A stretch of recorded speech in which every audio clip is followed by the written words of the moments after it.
Assalaamu calaykum waraxmatullahi wabarakaatu isku soo laabasho wanaagsan waxaan marka hadda toos u gudagalaynaa bootstrap oo ah front end framework oo javascript iyo bootstrap ee ka kooban css oo aad u qurux badan oo website-yada si fudud ama waqti yar lagu dhisi karo sababta css markaa isticmaalaysa waxay u baahan tahay a lot of time a lot of responsive kii wixii inaad ka fikirto for now laakiin bootstrap asaaba wax dhan la imaaday marka waxaa qoraynaa bootstrap bisaa qoraynaa css framework waaye kadibna get started linki ugu horeeya ku dhufanaynaa nice saa ujeedid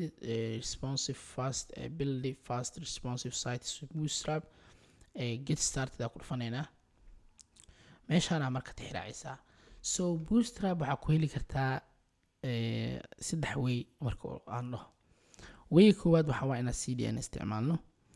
wayga labaad waa inaan isticmaalnaa npm anagoo isticmaalna node package manager for now laakiin node package kama isticmaali karno wayga saddexaad waxaa waa cdn ka inaad online ka offline ka dhigato waxaa laga rabaa marka css ka iyo javascript yaana laga rabaa waxaan sameynayna marka project cusub aan sameynaynaa waxaa tagaynaa inside cdna tagaynaa markale saa u fahanno waxaa tagi doonaa exam waxaa tagi doonaa htdocs meeshaana dhigaynaa dhana everyone kadib waxaan qoraynaa bootstrap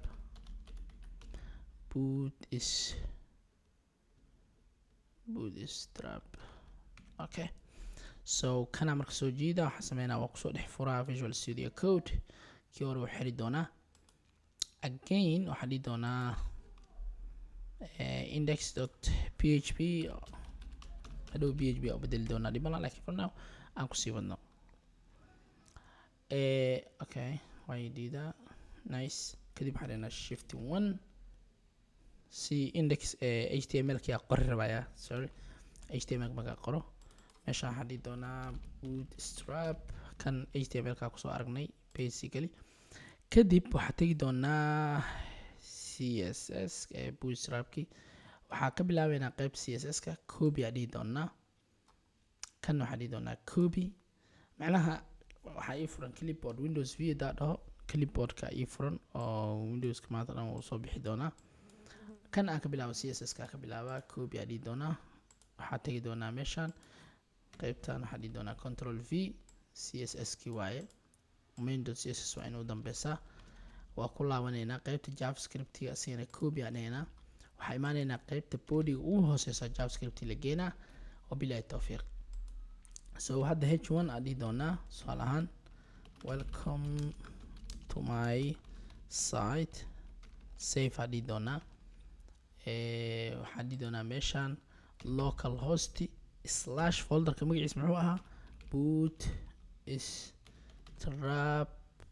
doodaa dhahaynaa for now mujeedaa welcome to my site farta isla markii waa isbedesha haddii bootstrap uusan ku ahalayn wuxuu ku bilaabi lahaa kii wagaag waxaan ka bilaabaa marka textiga sida loo qurxinaa waxaa fiirinaynaa textiga backgroundka iyo cardska waxyaalahaasaan fiirinaynaa for simplicity waxaa tagaynaa qaybtan ay ku qoran tahay utilities I think kadibna waxaan galaynaa bootstrap waxaa noo furan documentationka textiga sida marka textiga dhowr noocuu leeyahay saa ujeedid wuxuu leeyahay font size-ka oo kale markaa rabti inaad cabirto font weight-ka oo kale line height-ka sidoo kale colorska waxyaalahaas oo kale markaa rabto decorationka saas ay isticmaalaan for now laakiin saas ma isticmaalayno waa css preprocessor oo hadda caan ah laakiin ma isticmaali doono font size oo kale markaa fiirinayna waxaa dhihi karnaa font size 1 font size 2 font size 3 font macnaha h1 h2 h3 meesha ka dhihi jirnay kalaasiyadaana u baasaynaa marka bootstrapka asi waxa waa basically kalaasyo diyaarsana wixii adi aa sameyn lahayd kalaasyo diyaarsana lagaaga dhigay reusable aa naqanay marka su'aalaha markaa rabno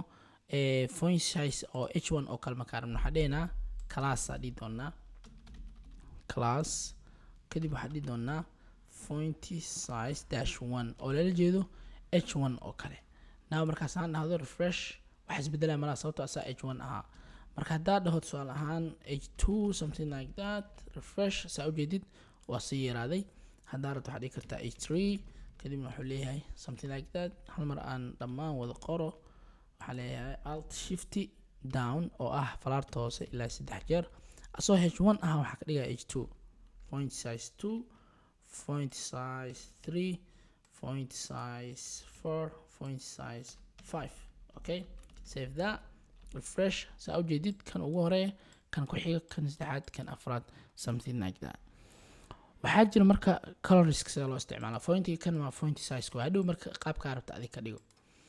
font size ka waa kaas font colors sida loo isticmaalo waxaa tagi doonaa meesha ay qoran tahay colors a lot of things are jiro aad documentation ka akhri karto waa fiican tahay primary ajiro secondary ajiro success ajiro danger ajiro warning info light dark body muted white black a lot of things ajiro tusaalahan danger markaa rabto text is like danger touch danger adheena tusaalahan class kale ku dareynaa bis class saa ogeed waxyaalo badan lagu dari kara waxaa leena text dash danger save so fiiri refresh markaa dhahno maxay noqonay danger macnaa gaduud waay kan waxaa dhigi karnaa space classya waa wax dhan waxaa leenaa text dash success oo kale markaa cagaarkaas oo success ko yaro quruxda badan aragno saa ujeedid success ko waa soo kale waxaa dhigi karnaa text dash muted muted waxa waay macnaa xawaar colorka la dila mujida cadaan gray oo kale waay waxyaalaha kale oo isticmaal karna waxaa ka mid ah ee warning oo kale waxaa dhigi karnaa text dash warning okay wy so refresh saa ujeed warning jaalo oo kala isticmaali karaa waxyaalaha kala isticmaalka waxaa kamid ah info waa kamid ah asigan waxaa dhigi karaa text dash info save so blue yaraha waaye nice colorska marka fontiga sidana u bedeli kartaa fine okay waxaa marka jiro variables ama qaab loo isticmaalaa jiro saaska aad u sii qurux badnaa laha laakiin for now size saas kama gaarno oo scope-keena maaha marka caadi sidaan u isticmaalina sidoo kale waxaa jiro background waxa la hayo background-kaasina waxaa waaye colorska sida markaa background-kan oo kala galeynaa okay background miska sida textiga oo kale hadda marka meesha textiga ka ahayd bg aa dheheynaa bis tusaalahaan hadda kan dangerous soo ah waxaa dheheynaa backgroundkiisa bg macnaha waxaa dheheynaa tusaalahaan info ha noqdo oo kale okay soo noqonayo fiiri refresh mujida infoga macnaha colorkan waaye asoo background na jiro kan oo kale asigana waxaa dheheynaa danger ha noqdo tusaalahaan waxaa dheheynaa backgroundkiisa ha noqdo danger refresh soo ujeedid color badanaa jiro danger ha jiro waxaan dhan waa isticmaali kartaa okay bg meesha aa ka dhahday info waxaa ka dhigaysaa bg le ka hormari meesha text aad tusaale warning oo kale markaa rabto kan mutedka waxaa leeyahay bg giisu waa warning okay let's say refresh markaa dhahno saa ujeedid bg giisu waa marka qaabkana u isticmaalaysaa background colorska iyo fontiska waxaa u gudbaynaa marka flexiga iyo gridka u gudbaynaa insha Allah meesha kusoo gabagabeynaa bye for now